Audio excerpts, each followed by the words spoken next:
today, and you're going to hear from a lot of the people that were instrumental in getting us to this day. If we could, we're going to kind of go through and we'll let everybody up here have a moment to speak. If we can hold all the questions, please, until the end. We will do a Q&A, and I'll call on everybody, and we'll have a short period for Q&A, but let's hold all the questions until then, please. I'll go ahead. Charles Bone. Thank you all for being here. I'm Charles Bone, and this has been an amazing journey. What a ride. And as I look across this room, I see so many people who have made this possible. And, you know, you've made it possible by all your support for Cyntoia, and the story will be written in some great length, and today we're just up here to brag. We're up here to say thank you to everybody here and everybody around the world who has been involved in pleading for, praying for the release of Cyntoia Brown. And I've had a number of you all say as we've come in the room today, oh man, you're my hero. You've done a great thing. You're a great lawyer. Let me tell you my response to that. We're here today because of two people. We're here today because of Governor Haslam, and we're here today because of Cyntoia Brown. There is nobody like Cyntoia Brown. And I may be a little prejudiced about that, but she deserves this and deserves the full credit for it. And the fact that we were just spokesmen, helpers along the way, so many of you all and us, is to our benefit, not to our benefit to be a part of this. So I want to say thank you, and let's celebrate and enjoy the day and look forward to August the 7th when we'll see her walk out of the prison. Thank you.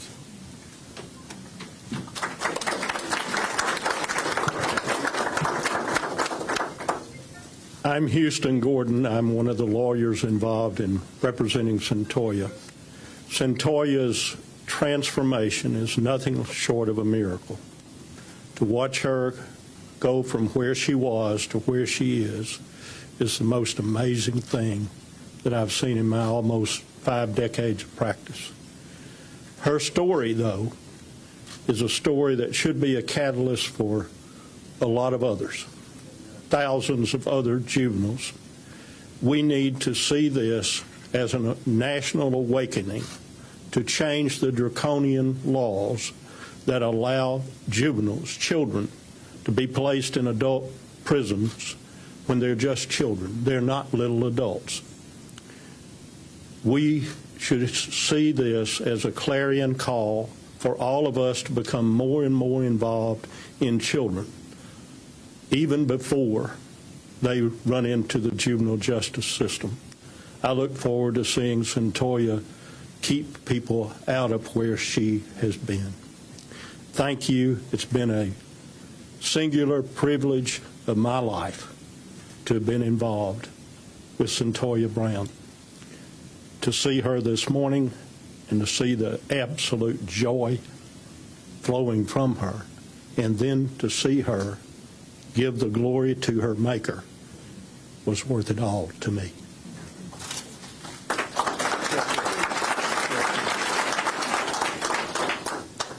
My name is Ed Yarborough. I'm a member of the firm of Bone McAllister Norton, and I was privileged to come on board late in the game. Some might have said as the token Republican. However, I got on the team. I'm mighty proud to be a member of that team today, as you can well imagine. Some of you have already seen it, but for those that haven't, I wanted to hold up Exhibit A. This is what a commutation looks like. This is an action by the governor of the state of Tennessee under his exclusive power to commute the sentence of our client from a life sentence, which in Tennessee means 51 calendar years, to a 15-year sentence, which enables her to be released on parole on August the 7th of this year, Lord willing. So what we are celebrating today is a great victory, I think, not only for Cyntoia, but for clemency in the state of Tennessee, where, as you know, our history is not all that good if you go back about 40 years. But I have to give a lot of credit to Governor Haslam for having the wisdom and the compassion to do what he did today. It will not be popular with everyone in Tennessee, but he did the right thing, and we praise him for that. The only other thing I want to say before I step aside is that this morning when we met with Cyntoia at the Tennessee Prison for Women, and we've been out there a number of times before, I said something to her that I really meant, and I want you to hear it because I think in years to come she will probably think about this. I hope she will. I called Cyntoia Brown this morning an ambassador of hope. I believe that by doing what she has done with the help of Lipscomb, the Tennessee Department of Corrections, and the many other valuable helpers in this really amazing case, what she has done is she has provided hope to those that are in prison now and who may, for various reasons, not be able to do what she has done. And they may look at her and say, hey, if I go to school, if I act right out here at the prison, if I do the things that are available to me in terms of training and programs at the prison system in the state of Tennessee, I too might get one of these someday. And that's something that we hope will not only be her heritage, but the heritage of this great governor of ours who has seen fit to do what he did today, and we thank him for that. Thank you.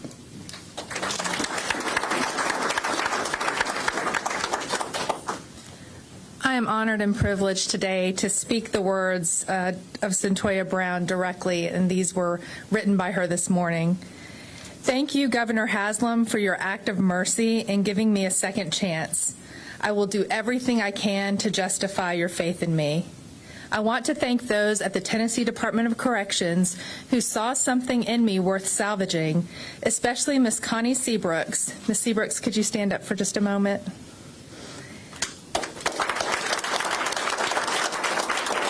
Thank you. For allowing me to participate in the Lipscomb Life program. It changed my life.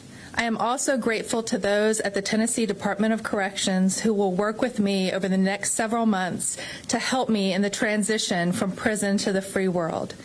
Thank you to Dr. Richard Good and Dr. Kate Watkins. If you two could stand up, please.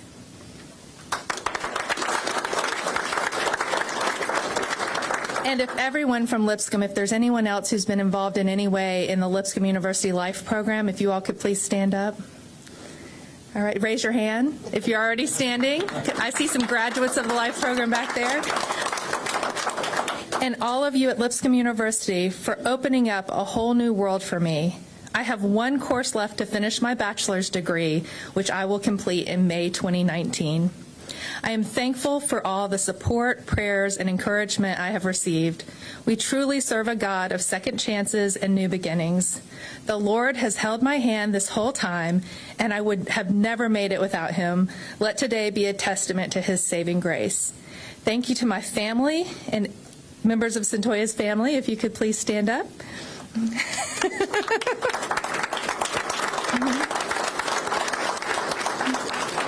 For being a backbone these past 14 years.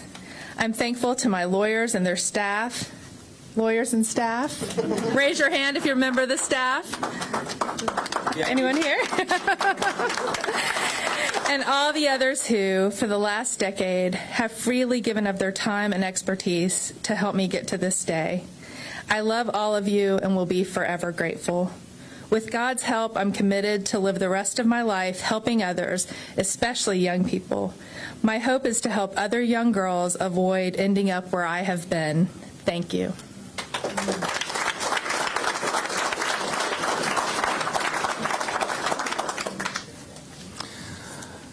Good morning. I'm David Briley. I'm the mayor of Nashville, and I'm here to say a few thank yous and then offer a little bit more, I hope. I'd like to start by thanking Governor Haslam. It not only took mercy and compassion to reach the conclusion he reached, it took great courage. And I think he needs to be applauded for that courage, because not everyone would have had it. I want to thank Judge Patsy Cottrell, and that may seem odd to you, but if she had not invited Charles Bone to see a movie about Cyntoia Brown, the spark that lit the fire that led us to today might never have happened. So thank you, Judge Cottrell. I think I know personally every single lawyer that has represented Cyntoia since the day she was first arrested. And the Nashville Bar should be very proud of all the work that took place to lead to this day, because I don't think that the bar in any other city would have stuck with this case and fought as hard as the Nashville Bar did under these circumstances. I want to thank the law firm of Bone McAllister Norton for letting me practice here and being a cheerleader for Charles Bone and his team as they fought hard on this case. I can't say I ever represented Cyntoia, but I can say that I certainly engaged in a lively conversation or two with Charles as he did. Every other advocate from the city, from the country, from the world that advocated for Cyntoia, I want to say thank you to you as well. And following up on something that Charles said, I want to thank Cyntoia, because today is a moment of redemption for our city. Her circumstances were tragic, and that tragedy is something we can't forget. It led to tragic consequences. But today is a moment in Nashville where we can have a sense of redemption, where we can all be freed from the sins of the past, freed from our sense of imprisonment, and focus on what we can do going forward to prevent these circumstances from happening again in our community. So she has fought hard to give us this moment of redemption. Let's not let it pass with rededicating ourselves to making this city a better place to live. Thank you.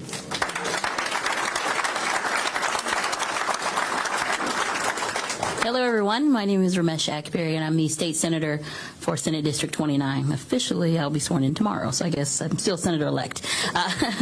But as a member of the General Assembly, criminal justice reform, particularly juvenile justice reform, has been a real project and passion of mine. When I first heard about Cyntoia Brown, I honestly could not believe that we existed in a state that allowed a young girl, a young lady, to be in a situation that she was in, facing that amount of time in prison. I'm very thankful to Governor Haslam for showing true courage, empathy, mercy, and also giving us all hope in the faith of redemption. I'm so excited for Cyntoia's future. I know that she will be a shining example of what can happen when we get things right, when we address our juvenile justice law so that other children will not have to be in situations Cyntoia was in. I know she's going to be that beacon. I can't wait to see her in a Senate hearing room testifying in support of others and in support of legislation that will make things better for those that come after her. I'm so thankful for Cyntoia's team and for you all just to allow me to be a small part of this. And the future, the sky is the limit. We're going to bring legislation continually until we pass it. I'm looking forward to being a part of that process so that, again, no juvenile will ever have to face 51 years before the possibility of parole based on a decision that was made on their worst day, and that they are children. And I think that's what Cyntoia's case has really highlighted. Thank you. Thank you all so much.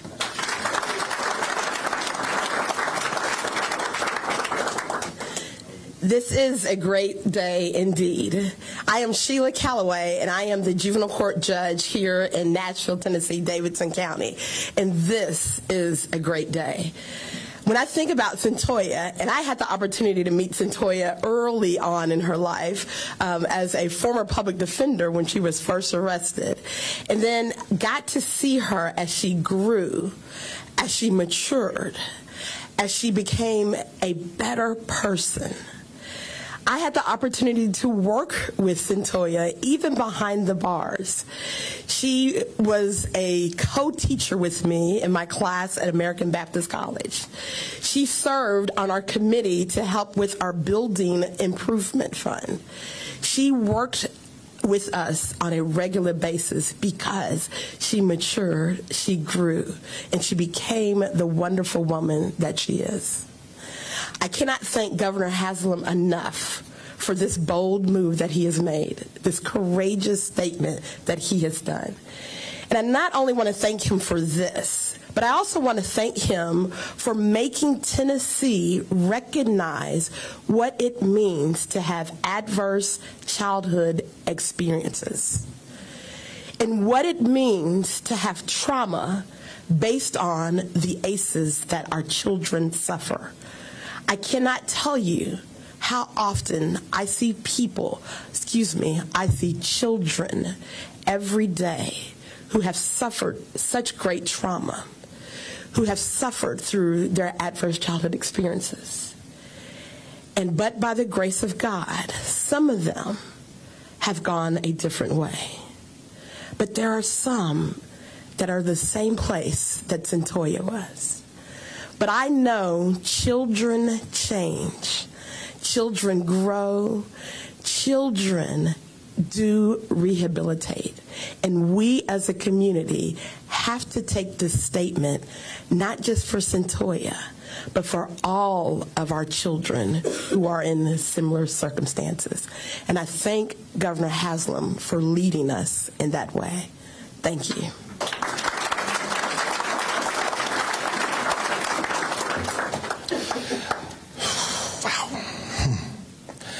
Today, we are grateful to God. I'm Bishop Joseph Walker of the Mount Zion Church here in Nashville, Tennessee. I want to personally thank Governor Haslam. I want to thank this extraordinary firm, Bone McAllister Norton, for this Herculean effort and seeing it through. This is an extraordinary moment, and those who have voiced their support for clemency for Cyntoia. And most especially, we are grateful for Cyntoia herself. We thank God for her and how she has lived a righteous life since being incarcerated, and for being the voice of the voiceless, people who have paid their debt to society yet suffer under the weight of an unjust sentence. We also continue to pray for Johnny Allen, for his family and friends who still suffer loss. But we know today that justice has been served. Cyntoia has paid for a crime committed when she was a child enslaved to prostitution and sex trafficking. She has learned many hard-won lessons in the 15 years since. And with God's grace and mercy manifested in a forgiving society, she will do much to make the world a better place in the days to come. I am proud of Tennessee today, and I heartily applaud Governor Haslam for his decision. I know it was a product of intense prayer and deliberation. When I spoke with the governor several weeks ago, asking him to grant Cyntoia clemency, he described to me wrestling with the question of fairness. Why Cyntoia, he asked. Why not someone else in a similar situation? We worked through that together. What we both knew to be the truth of the case, and that while Cyntoia is one person victimized by a system that failed to take into account the world from which she came, she has come to represent so many. She has become the face of an unfair system that has historically dealt much more harshly with black and brown perpetrators of crimes, especially women and young people. So most importantly, we talked about how Cyntoia can become the face of hope, that the system can change. My conversation with the governor was a moral conversation with a moral man, a man who is today taking a crucial step in the right direction of change. We at Mount Zion Church intend to honor Governor Haslam's faith in Cyntoia and all that she represents, having ministered to Cyntoia for many months through the Take One initiative prison program. We pledge today to the governor, to the state of Tennessee, and to the nation that Cyntoia's faith family, we will walk with her throughout her years of probation and beyond to give her a framework for changing the system she knows all too well. We'll walk with her as she continues to champion restorative justice, working passionately on behalf of those wrongly accused, unfairly sentenced, particularly women and young people of color. Today is an amazing day, and to God be the glory. It's about Cyntoia today, and it's about this amazing moment and what it represents for so many. Hope, hope, hope has come alive again. Thank each of you.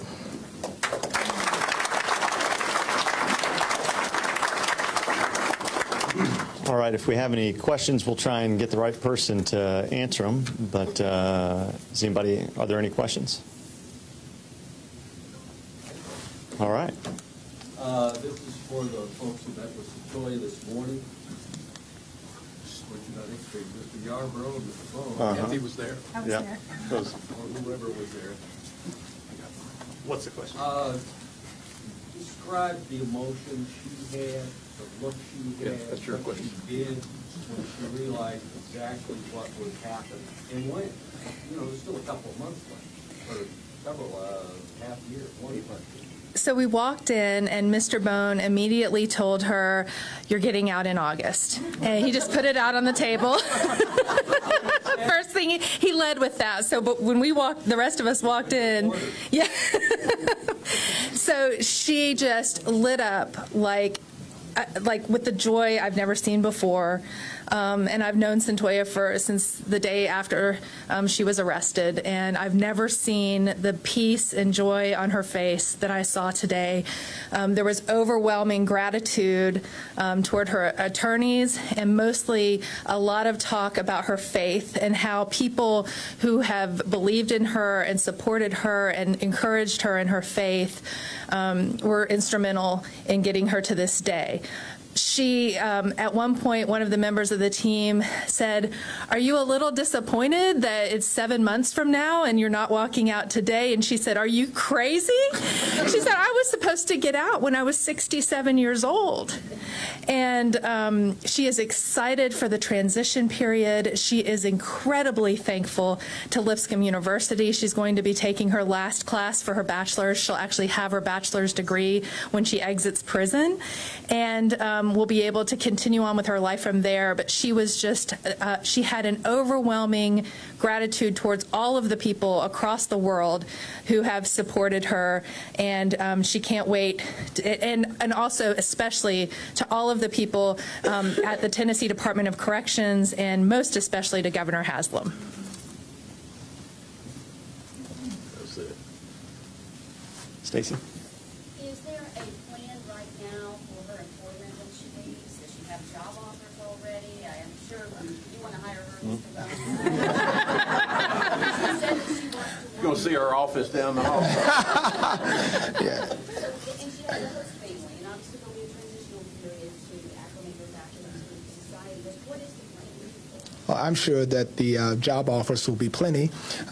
We at our ministry at Mount Zion, I've shared with her personally that she's excited about connecting and getting involved in outreach and those things. And so we've personally made an offer to her to connect and to help her and to employ her and to help her get back on her feet and all those things. And I'm sure this firm has done the same. So it'll be a collaborative effort as it has been to this point. Let's just say it'll probably be a bidding war. We'll win. We'll win. Any other questions? Anita? Why 7 Well, if you'll look back at the record, August the 7th, 2019 is exactly 15 years from the date she was first arrested. And I think it was important to the governor that time frame of 15 years be acknowledged. We might also mention on that point that many people who've looked at this case in recent years have been of the opinion that it was a case that might have been settled on or resulted in a verdict of second-degree murder as opposed to first-degree. The penalty for second-degree murder in Tennessee for a first offender is 15 to 25 years. So she has served, will have served day for day the entire minimum sentence for second-degree murder when she's released.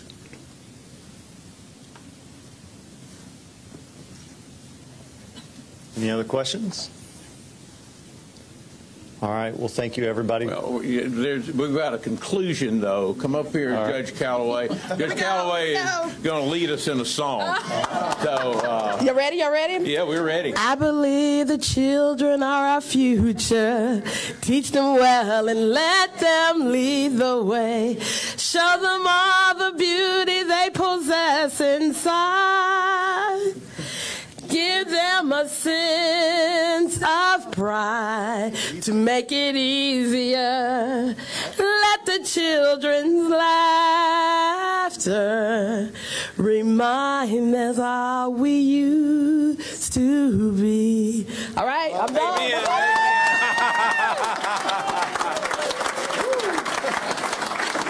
Hallelujah. Thank you all for being here. Thank you. And if anybody needs on your way out, there are copies of the governor's release as well as the clemency document and statements. What about it? Oh, that's awesome.